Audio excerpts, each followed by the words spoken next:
Hello everyone and welcome to Outside Interference and to the 11th episode of the Academy series. We are currently in the year 2030, so we've had quite a journey. I believe the wrestlers are like 32 at this point, and so far they have had pretty good careers. It's really started to pick up in recent episodes, and this one is no different. We had a couple signings, a couple title victories, and as we'll see soon, the popularity of some of these wrestlers is pretty out of this world, especially for how little time they've had the spotlight. It's nothing too crazy, but it's definitely surprising. But we'll go ahead and get into the awards, and then we'll get to the popularity and matches and stuff. First off, Wrestler of the Year, Akira Tozawa. Company, WWE. Team of the Year, Enzo and Cass. Match of the Year is just a random SmackDown where Enzo and Cass defeated Xavier Woods and Big E. Show of the Year is WWE SummerSlam. Veteran Wrestler of the Year is Eric Anthony, also known as Enzo Amore, or Real One. Female Wrestler is Davina Rose. Most Improved Company is MMPW. Obviously, Junior Scorpio probably won't be too happy that MMPW are doing quite well without him, although I'm sure he's not too concerned about them with his WXW success. Independent Wrestler is Damian O'Connor. Manager of the Year was MVP. Announcer was Tanzan Inihara. Color commentator was El Tejano Jr. And referee was Takayuki Yagi, once again for the sixth time.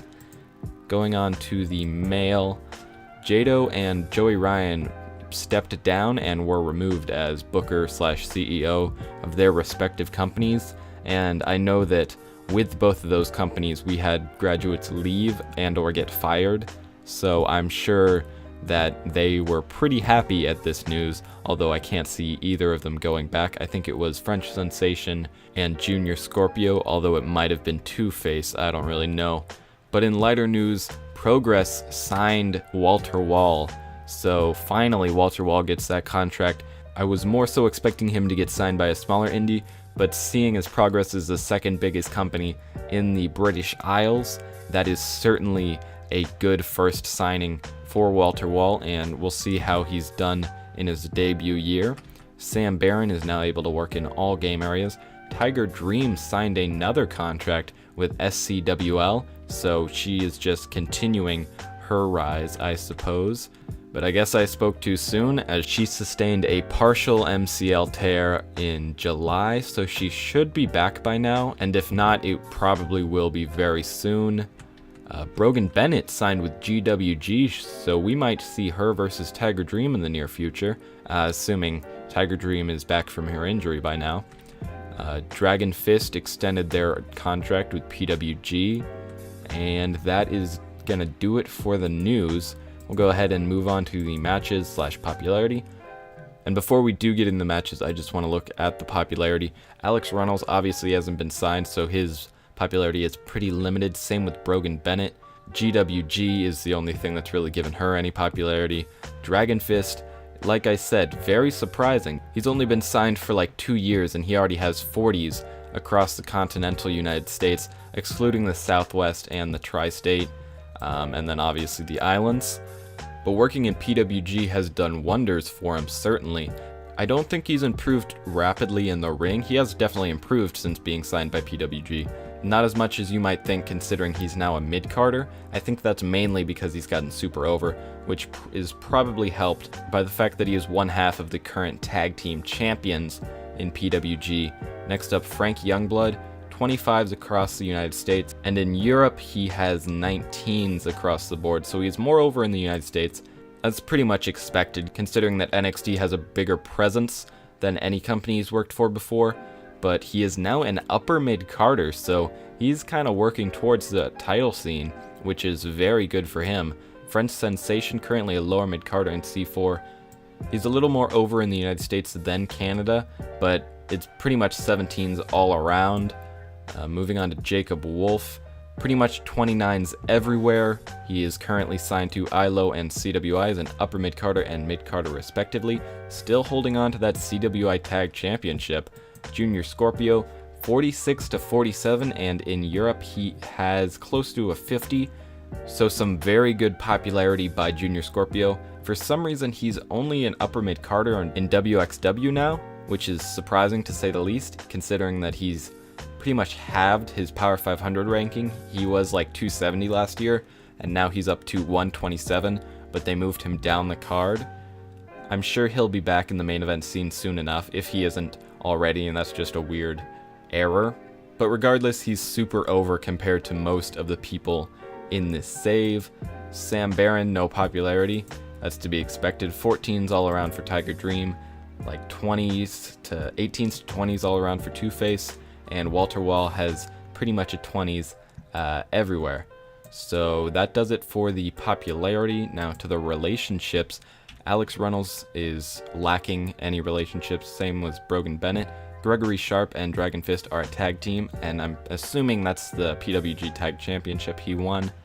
Frank Youngblood is in a tag team with Pete Dunne, of all people, as the Order. I'm surprised they haven't won a tag team championship, considering how high up the card Pete Dunne is.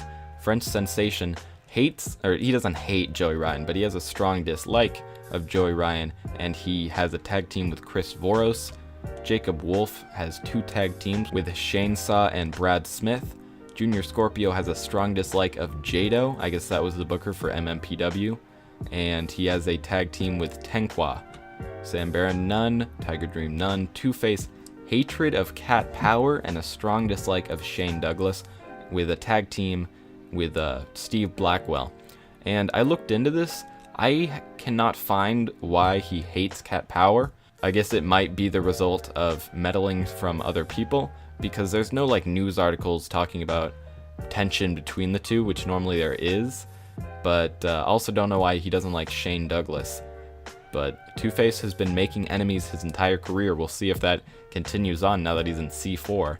And Walter Wall has no notable relationships. Let's go ahead and move on to the matches. I'm not expecting anything from Alex Reynolds, but he did get 3 wins, 2 losses, 24 highest rating, average rating 21. Good year, at least on the independents. Hopefully he can get signed soon. Brogan Bennett's next up. She is an enhancement talent for GWG, and that goes to show. 0 wins, 0 draws, 3 losses, highest rating 27, average rating 23. So definitely an up year for her. Obviously being signed by GWG was a big win, and definitely can't wait to see what she has in store for us in the future and what GWG plan to do with her. But moving on to Dragon Fist, currently the PWG World Tag Team Champion and a mid-carder for the company. And it looks like he had quite the year. 7 wins, 2 draws, 2 losses, highest rating of 50, average rating 41. But he and Gregory Sharp have defended the Tag Team Championships once. Unfortunately, PWG do not have a TV show, which obviously would be a lot better for him. But I do think he's going to get looked at by WWE pretty soon, especially with how high his popularity is. So I think we could definitely see a new masked man on the NXT roster. But that's looking a little bit too far in the future. And for right now, we'll just go to Frank Youngblood, who currently is on the NXT roster. And he seems to have had a pretty good year. 9 wins, 1 draw, 10 losses. That is definitely an improvement over his last year. Not necessarily ratings-wise, he did only a little bit better. Highest rating 44, average rating 39. But he did get booked quite frequently on the NXT shows, or NXT TV tapings, rather. Instead of just takeovers like it was the majority of last year. So I'm pretty sure that's just like, this is when he was a mid-carder, and when he finally got on that TV, that's whenever he became a upper mid-carder. Hopefully he can gain either the tag championships or the heavyweight championship, as I don't think the North American is in this mod because it's been quite a while since we started. But it looks like he is forming quite a formidable tag team with American Giant. I guess they're not an official tag team because obviously they don't have them in the relationships, but I mean, they're getting booked together, so sooner or later they might challenge for the tag team championships. Next up, French Sensation. We'll see how his year went. 2 wins, 0 draws, 4 losses, highest rating 32, average rating 27. Not too much to say. He had a productive year, but nothing too notable. Moving on to Jacob Wolf, still CWI Tag Team Champion, and actually it looks like this is a new reign because he lost it in January of 2029 and then won it back in February. So he only lost the titles for like a week. Maybe Brad Smith turned heel on him, and now he's teaming with Cousin Ali.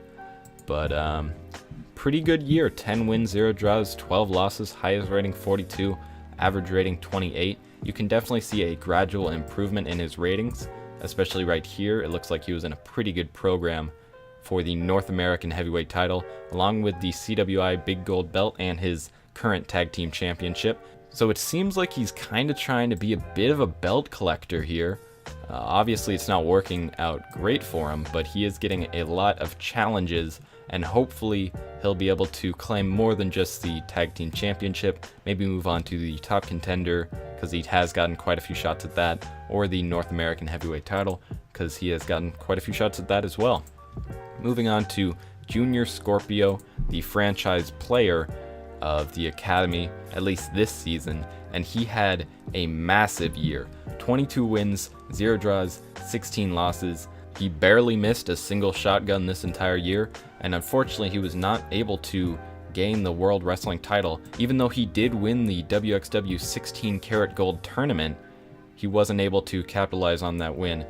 But, you know, the 16 karat gold tournament is a pretty big deal to WXW, at least as far as I understand. I'm not a huge fan. I've only watched a couple shows from them, mainly because I love David Starr, and he used to be their shotgun champion. I don't know if he still is, honestly, I couldn't tell you, but I know the 16 karat gold tournament is quite the big deal.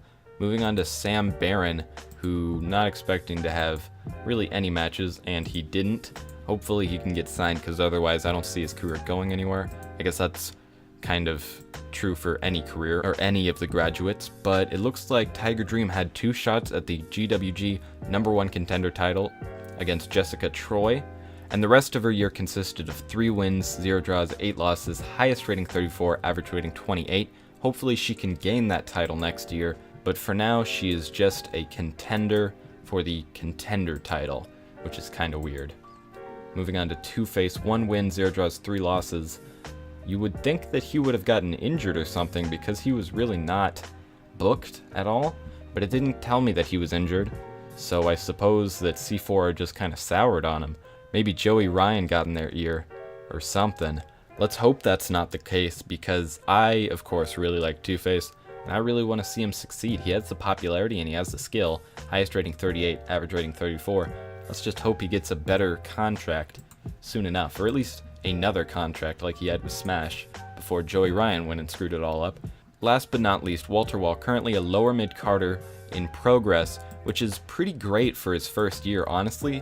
I can see him being maybe even an upper mid-carder within the next year or so, considering that he got a 54 highest rating, 41 average rating, and that average probably would have been even higher if he hadn't wrestled in a 22 against the Zulu Prince on an independent show. But his record wasn't amazing, obviously. He is still a lower mid-carder, but he's getting booked consistently. He was booked actually every show from March to December, excluding September. So, I mean, that's pretty consistent, obviously. He had quite a few really good matches, especially whenever he was in tag teams. So I guess you could say he got carried a little bit in those matches. At the same time, it's very hard to carry bad wrestlers in this game, so I'm pretty positive that he had a good year on his own merits, and I think we'll see that continue as his popularity grows, obviously. But that's pretty much going to end off the episode. Bit of an extended one here, as we were looking at the popularity and relationships, obviously. Hopefully you guys did enjoy. If you want me to look at something else in the next episode, I'll be happy to do that for you. If you did like the video, make sure to like, subscribe, and comment. And before I let you go, I just want to remind you that we do have a Patreon. So if you do have an extra $1 or $2 lying around at the end of the month, you should give it to us, because we'll give you something. If you give us $10, we'll give you a t-shirt, and I think that's pretty cool. You also get access to the Discord, and you get to pitch your own series if you give $5 for just 1 month. You also get credits at the end of every video I post, so if you want to see your name on the screen, then this is the way to do it. But aside from my cheap plugs, I do hope you guys enjoyed the video. If you did, like, subscribe, comment. I already said all this stuff, so I'm just gonna go ahead and leave it here. I'll see you guys in the next one. Heat in my vein like vernacular. Cook up the beat with a spatula. Y'all are not ready for action. I'm smoking these rappers and feeling spectacular. Making a killing like my